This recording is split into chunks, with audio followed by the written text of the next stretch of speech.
Hello BookTube, welcome back to AusLit 101, and today we have the final installment of the non-fiction recommendation section of AusLit, and we're going to be talking about some recommendations for Australia during World War II. I know a lot happened, and so before I get to the books, I want to give you a rundown like I did with World War One, in terms of just some of the facts and what Australia actually done in World War Two. So pretty much Australia declared war on Germany on September the 3rd, 1939, as part of, again, the British Empire, of course, because we just followed them pretty much. Nearly 1 million Australians served and roughly 39,000 people died. Initially, Australian troops were first sent to fight against Germany and Italy in North Africa, and also in Greece and Syria as well. But Australia, for the first half, doesn't enter its own, like, Australia doesn't get attacked until 1942. So we have a couple of years of just following England pretty much.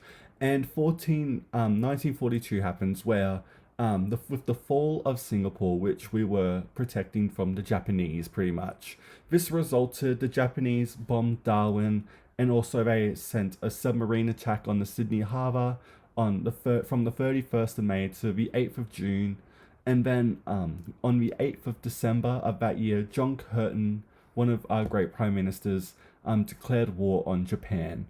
And as I thought, reflecting on quickly on my other World War One book, if you want to do some prime minister books, good luck on World War One, because you have Andrew Fisher, he's there. But Billy Hughes, in terms of, as much as I do love reading about him, he's such an interesting person. But he doesn't have a great book about him written at all. Nothing does justice to what Billy Hughes did as a politician. So that's why I didn't talk about like the Prime Minister during much in World War One, because there isn't any books on it pretty much. Where John Curtin, we do have a lot of him, and also Menzies as well. But John Curtin was the one who done more for the country as PM. And so pretty much, yeah, so Australia declares war on Japan, and we were involved in the Battle of the Coral Sea at also Kokoda, in Papua New Guinea, and also World War Two helped form an alliance with the US as well, because we also looked to America for help, because England was, at least Churchill at least wasn't wanting to do much of Australia outside of their own use. But we'll get to that later, because that is a bit contentious. And it is important, Australia, I do want to highlight this, even though, because my friends read The Rise and Fall of the Third Reich, and she did tell me that Australia was mentioned once in the battle, and sorry, in the book. So we were there pretty much. So let's get to the book. So the first book, kind of like with World War One, there is one big famous series of books that I've found abridged and on PDFs, because no one really thinks about them anymore. But Australia in the war of 1939 to 1945. This was edited by Gavin Long. It's a massive 22-volume set published by the Australian War Memorial from 1952 to 1975.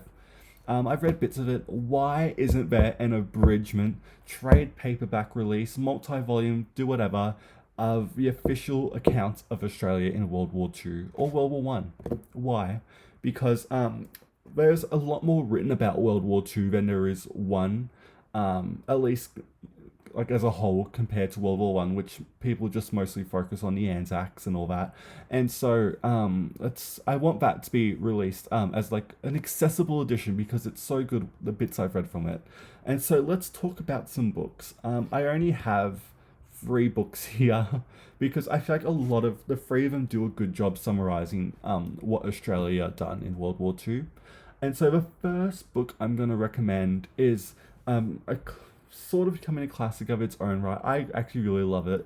This is Churchill and Australia by Graham Freudenberg. He also wrote one of the great early biographies of Gough Whitlam as well, so you may know him for that as well. But this book, this is a complete detail of Australia's relationship during the war times, especially of Churchill, of course, It's really insightful. It's very much, it doesn't vilify as Churchill as much as the title could suggest at times. It's more just, I don't know what I'm saying, pretty much putting Churchill had a mission, strategic mission, and he was like, Australia is going to be part of this, and they're just extra soldiers, pretty much. That's a good way, I think, to describe it. At least that's what he saw of us, because we were such a smaller country. And pretty much the whole idea of Australia slowly moving away from being, just the smaller British, pretty much, with a lot of the actions that John Curtin done. I think I love the detail it puts in. It is a bit scathing at times, especially from the certain accounts of way Churchill did treat Australian soldiers. But again, it is the reason I put this on the list ultimately is because this is probably the best summary of Australia in World War Two, hands down. It's interesting. It tells you everything you need to know.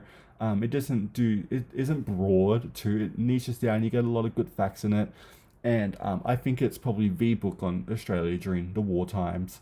If you also want to do a bit of letters, again, you can throw in soldiers' letters, soldiers' poetries. You can do all that as well. I'm just sticking to like a handful. You can also read the letters between Roosevelt and Churchill, and they were pretty much angry at John Curtin at the time because, as because pretty much Frank Roosevelt and Churchill wanted more Australian soldiers to be sent to fight Nazis in Germany, where Curtin was like, "Nah, we're attacking Japan. We're fighting back from Japan. You do your thing. We're actually gonna do our own thing for the first time." And that was revolutionary. Curtin was the first prime minister to really put Australia first. In a lot of ways, again, if he lived to see the end of the war and have a period of time as prime minister post World War Two, he would have done, I think, a lot more stuff than he ended up doing. But he done literally so much. It's kind of incredible. And so I'm gonna recommend Churchill and Australia too.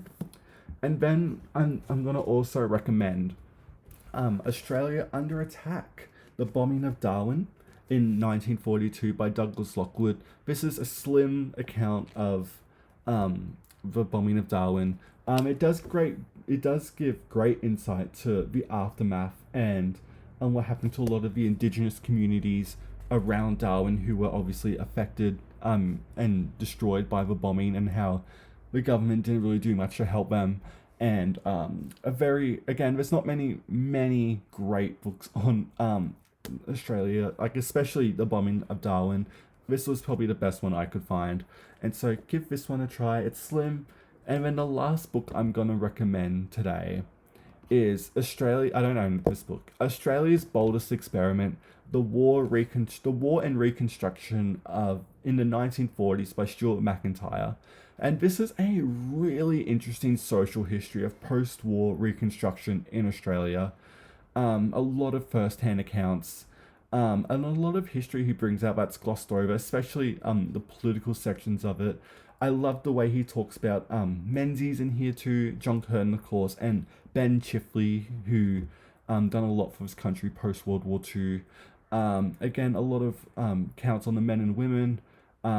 It's just an incredible look in how Australia continued to grow post World War Two, and it's just a really interesting social history, and I actually really love it so much. And yeah, so pick that one up as well. I've mentioned all these books in the description below if you want to have a look at them more. And so that's going to be my quick list of, if you want to do, get a gist for what Australia done during World War Two. This is where you could go. Again, I could have listed so much more. So let me know in the comments if you have any more non-fiction recommendations, because I'm all eyes and ears, because I'm on the hunt for more.